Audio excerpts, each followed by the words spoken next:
खुदावंद के पाक और अजीम नाम में आप सबको शालोम। खुदावंद के इकलौते बेटे प्रभु यीशु मसीह के नाम में आप सबको सलामती और बरकतें मिले। आमीन। आओ मिलकर बाइबल पढ़ें और मनन करें। आज हमारे साथ बाइबल से पढ़ने के लिए निकालेंगे पुराना नियम उत्पत्ति 3 अध्याय 1 आयत। यहोवा परमेश्वर ने जितने बनैले पशु बनाए थे उन सब में सर्प धुत था, और उसने स्त्री से कहा, क्या ये सच है कि परमेश्वर ने कहा कि तुम इस वाटिका के किसी वृक्ष का फल न खाना? स्त्री ने सर्प से कहा, इस वाटिका के वृक्षों के फल हम खा सकते हैं, पर जो वृक्ष वाटिका के बीच में है उसके फल के विषय में परमेश्वर ने कहा है कि ना तो तुम उसको खाना और ना उसको छूना, नहीं तो मर जाओगे। तब सर्प ने स्त्री से कहा, तुम निश्चय ना मरोगे, वरन परमेश्वर आप जानता है कि जिस दिन तुम उस वृक्ष का फल खाओगे उसी दिन तुम्हारी आंखें खुल जाएंगी और तुम भले बुरे का ज्ञान पाकर परमेश्वर के तुल्य हो जाओगे। अतः जब स्त्री ने देखा कि उस वृक्ष का फल खाने के लिए अच्छा और देखने में मनभाऊ और बुद्धि देने के लिए चाहने योग्य भी है, तब उसमें से तोड़कर उसने खाया और अपने पति को भी दिया और उसने भी खाया। तब उन दोनों की आंखें खुल गई और उनको मालूम हुआ कि वे नंगे हैं। इसीलिए उन्होंने अंजीर के पत्ते तोड़ तोड़ कर लंगोट बना लिए। तब यहोवा परमेश्वर जो दिन के ठंडे समय में वाटिका में फिरता था का शब्द उनको सुनाई दिया। तब आदम और उसकी पत्नी वाटिका के वृक्षों के बीच में यहोवा परमेश्वर से छिप गए। तब यहोवा परमेश्वर ने पुकार कर आदम से पूछा, तू कहाँ है? उसने कहा, मैं तेरा शब्द बारी में सुनकर डर गया, क्योंकि मैं नंगा था, इसीलिए छिप गया। उसने कहा, किसने तुझे बताया कि तू नंगा है? जिस वृक्ष का फल खाने को मैंने तुझे मना किया था, क्या तूने उसका फल खाया है? आदम ने कहा, जिस स्त्री को तूने मेरे संग रहने को दिया है उसी ने फल दिया और मैंने खाया। सर्प ने मुझे बहका दिया, तब मैंने खाया। परमेश्वर का न्याय। तब यहोवा परमेश्वर ने सर्प से कहा, तूने ये जो किया है इसीलिए तू सब घरेलू पशुओं और सब बनैले पशुओं से अधिक शापित है। तू पेट के बल चला करेगा और जीवन भर मिट्टी चाटता रहेगा। और मैं तेरे और इस स्त्री के बीच में और तेरे वंश और इसके बीच में बैर उत्पन्न करूंगा।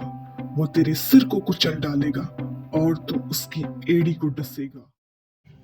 फिर स्त्री से उसने कहा,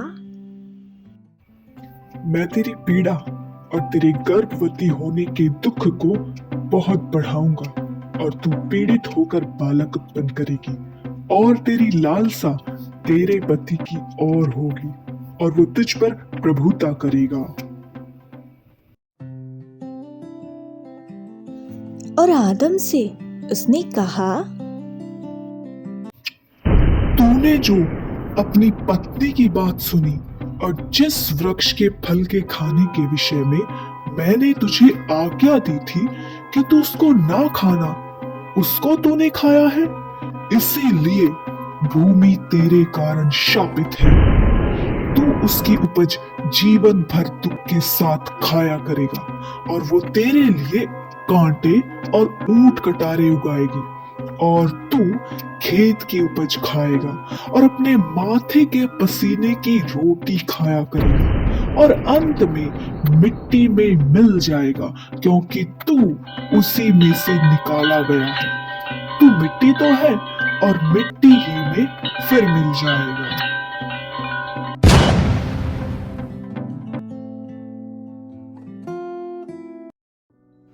आदम ने अपनी पत्नी का नाम हव्वा रखा, क्योंकि जितने मनुष्य जीवित हैं उन सब की आदि माता वही हुई।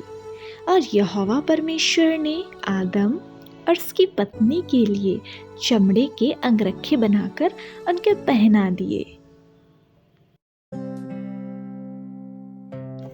वाटिका से निकाला जाना।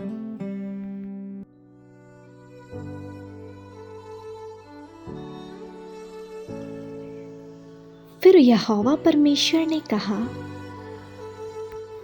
मनुष्य भले बुरे का ज्ञान पाकर हम में से एक के समान हो गया है, इसीलिए अब ऐसा ना हो कि वो हाथ बढ़ाकर जीवन के वृक्ष का फल भी तोड़कर खा ले और सदा जीवित रहे।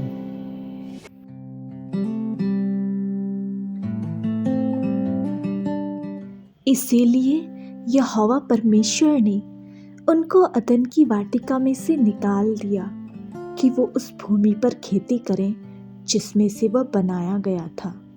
इसीलिए आदम को उसने निकाल दिया और जीवन के वृक्ष के मार्ग का पहरा देने के लिए अदन की वाटिका के पूर्व की ओर करूबों को और चारों ओर घूमने वाले ज्वालामय तलवार को भी नियुक्त कर दिया। आओ मनन करें। यहोवा परमेश्वर ने जितने जीव जंतु, पशु और पक्षी बनाए थे उन सब में सर्प यानी इब्लीस यानी शैतान धुर था। वह वाटिका में अक्सर आया जाया करता था और हव्वा को अकेला देख करके उससे बातें किया करता था। सबसे भयानक बात तो यह हुई कि हव्वा ने सर्प यानी इब्लीस यानी शैतान की बातों पर मन लगाना शुरू किया। जब इब्लीस ने यानी उस सर्प ने यह देखा कि हव्वा उसकी बातों पर कान लगाती है, तो वह इब्लीस जो कि परमेश्वर के विरोध में कार्य करता है, उसने धीरे धीरे हव्वा को परमेश्वर के विरोध में भड़काना शुरू किया। शैतान ने हव्वा के सामने एक लालच रखा और हव्वा शैतान की बातों में आ गई।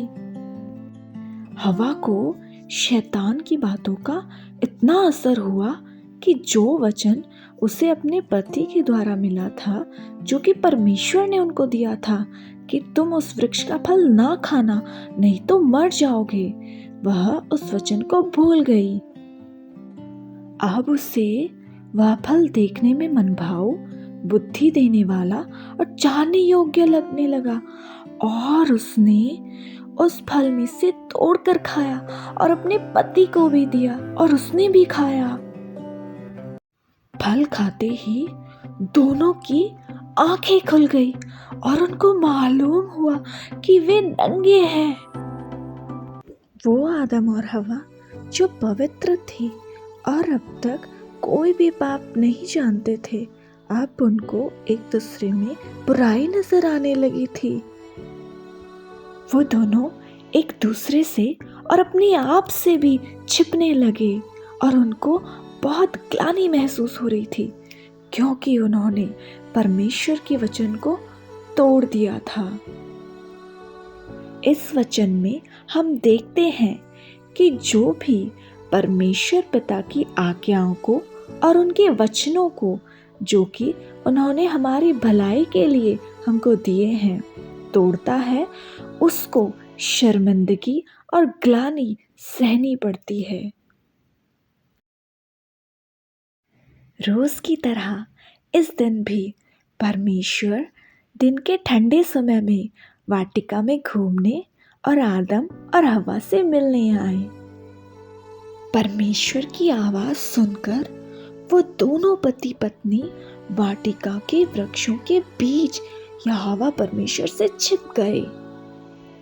कल तक जो ये नहीं जानते थे कि इज्जत बेइज्जती क्या होती है, शर्म और हया क्या होती है, दुख और दर्द क्या होता है, लेकिन आज वो परमेश्वर का शब्द सुनकर, जो कि महापवित्र परमेश्वर है, ऐसे परमेश्वर का शब्द सुनकर अपने आप को छुपाने लगे, क्योंकि वो शर्मसार थे, क्योंकि उन्होंने पाप किया था। अब पाप, शर्म, दुख और सारी गलत बातें उनके अंदर आ गई थी, क्योंकि उन्होंने परमेश्वर के वचन को तोड़ दिया था।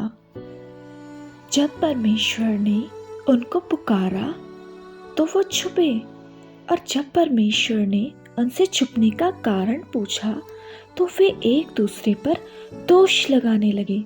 आदम ने अपनी पत्नी पर दोष लगाया और उसकी पत्नी ने सर्प पर दोष लगाया। फल खाने के बाद वो एक दूसरे से छिपना सीख गए, परमेश्वर से छिपना सीख गए, शर्म करना सीख गए और एक दूसरे पर दोष लगाना सीख गए। और ऐसे ही बहुत सी बुरी बातें वो फल खाने के बाद सीख गए। उन दोनों ने परमेश्वर के सामने अपनी गलती मानने की बजाय एक दूसरे पर दोष लगाना शुरू कर दिया। यह देखकर परमेश्वर ने सर्प को शापित ठहराया, क्योंकि उसने हवा को बहकाने का काम किया।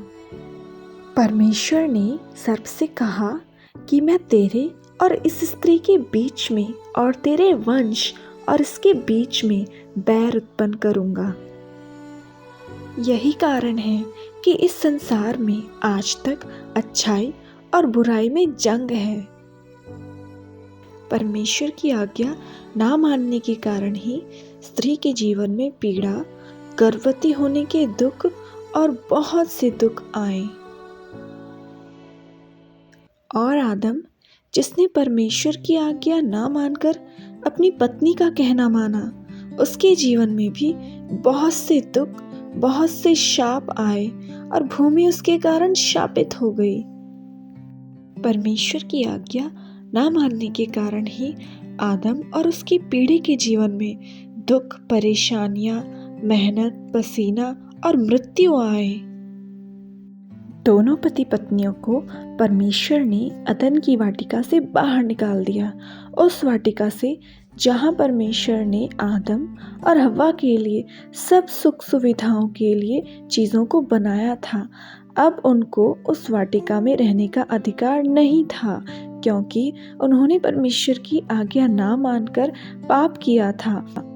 उनके द्वारा किए गए इस पाप ने उनको परमेश्वर से दूर कर दिया था, इतनी दूर कि अब उनके जीवन में परमेश्वर नहीं परंतु पाप और समस्याएं थी। मनुष्य के पापी हो जाने के बाद भी परमेश्वर ने मनुष्य को नहीं छोड़ा, क्योंकि वे फिर भी मनुष्य से प्यार करते थे।